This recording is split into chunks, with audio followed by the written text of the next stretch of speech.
We all tend to think of dictionaries, the ones on our shelves or that we pull up online, as the absolute final word on things. But what if they're not? Today, we're jumping into a source that makes a pretty bold claim, that our most trusted reference books are way more flawed than we realize. And those flaws could have huge consequences for how we understand pretty much everything, from language to history and even sacred texts. So let's just ask it straight up. Are dictionaries really infallible? I mean, we count on them for everything, from winning a game of Scrabble to trying to understand ancient history. But the source material for this explainer basically says we should probably be a little more skeptical. So get this, here's a crazy example. In its second edition, the super prestigious Webster's New International Dictionary accidentally just made up a word.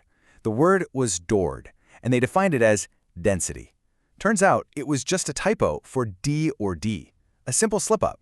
But because Webster's is such a huge authority, this ghost word started popping up in other dictionaries. One little mistake just spread like wildfire. And we're not talking about just a few isolated incidents here. According to the Cambridge Encyclopedia of the English Language, which our source cites, the massive 20-volume Oxford English Dictionary, that's the big one, right, has been accused of having as many as 1 million errors. Yeah, you heard that right. That's a huge challenge to its authority. And it's not just people on the outside pointing fingers.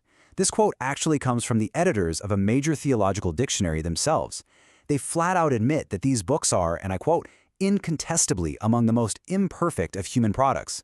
When the people making the dictionaries tell you they're flawed, you've got to wonder what kind of impact those flaws are having. Okay, so a few typos in a dictionary, what's the big deal? Well, this is where it gets really interesting. The source argues this isn't just some academic trivia. They claim it has a massive impact on modern Bible translations, and they start with one of the most important words in all of Christianity. If you spent any time around Christianity, you've probably heard this a million times. The word gospel means good news, right? That's the standard accepted definition you'll find in most modern Bibles and dictionaries. But the source we're looking at says, nope, that's a serious mistranslation. So here's their core argument. They claim the original Anglo-Saxon word wasn't good news at all, it was Godspell.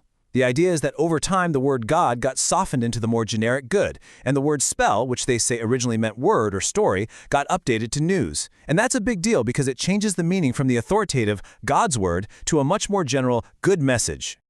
Now, to back this up, the source points to what the word spell used to mean. Take a look at this quote from a famous history book. When it says someone couldn't spell his way through the Psalms, it doesn't mean they couldn't cast a magic spell. It clearly means they couldn't read the words. So the source uses this to argue that spell just meant words, which supports their whole God-spell theory. And it doesn't stop there. They apply the exact same logic to the Greek root for the word evangelist. Modern translations usually say the root eu means good, but the source insists that its primary, older meaning was closer to God or godliness. So an evangelist isn't just someone who brings good news, they're a messenger of God's word. It's a subtle change, but one with really big implications. All right, now we're going to get into the real nitty-gritty. This is the main event in our source material, a deep dive into a linguistic mystery that revolves around this one kind of bizarre phrase from the book of Isaiah, the crisping pin. This is where the argument gets super specific and, honestly, pretty fascinating. So just look at this. It's the same exact verse from two different Bibles.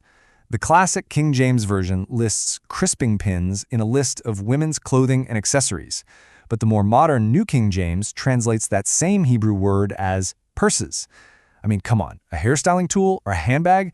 Those could not be more different. So which one is it? So you got to be asking, where on earth did the word purse even come from?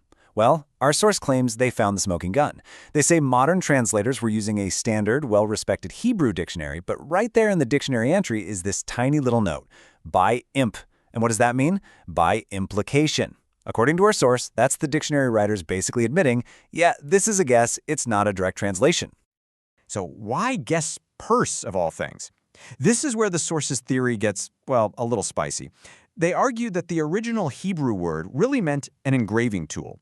But they speculate the dictionary writers, who the source cheekily calls bachelor lexical writers, couldn't for the life of them figure out why an engraving tool would be in a list of ladies' apparel. So what do? They just guessed it meant something made with the tool, like an engraved purse.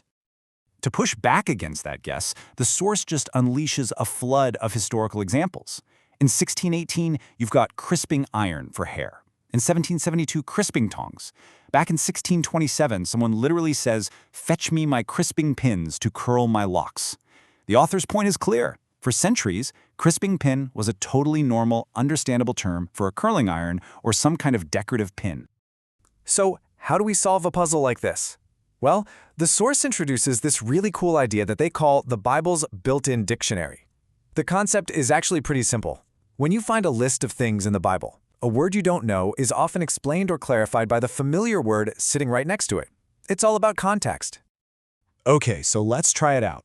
Let's go back to that verse, Isaiah 3:22.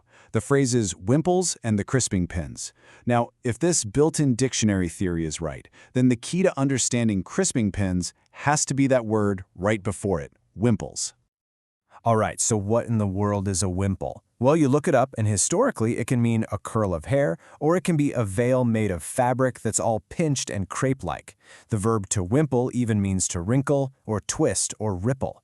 So you put it all together, what's something that makes twists, curls, and ripples in hair or fabric? Well, according to the source, the answer is obvious: a crisping pin. Look, this whole deep dive into hair curlers and purses is fascinating, but what's the real point here? The source argues that this tiny detail is actually a window into a much bigger conflict about how we should even approach these ancient texts in the first place. You can basically boil it all down to two totally different philosophies, at least as our source lays it out. On one side, you have an approach that trusts the text itself as the ultimate authority, using tools like that built-in dictionary. On the other side, you've got an approach that relies more on external, human-made dictionaries, which, as we've seen, can be flawed and sometimes lead to implied guesses. The source even alleges that the motives are different. One wants to preserve the original meaning, while the other wants to accommodate modern academic critics. And that really gets us to the heart of the matter. The source's ultimate takeaway is this: translation is never neutral. Choosing between God's word and good news, or between crisping pins and purses, isn't just a boring academic debate. These choices, they argue, can subtly push forward a whole specific worldview. And that leaves us with a pretty big question to chew on, doesn't it?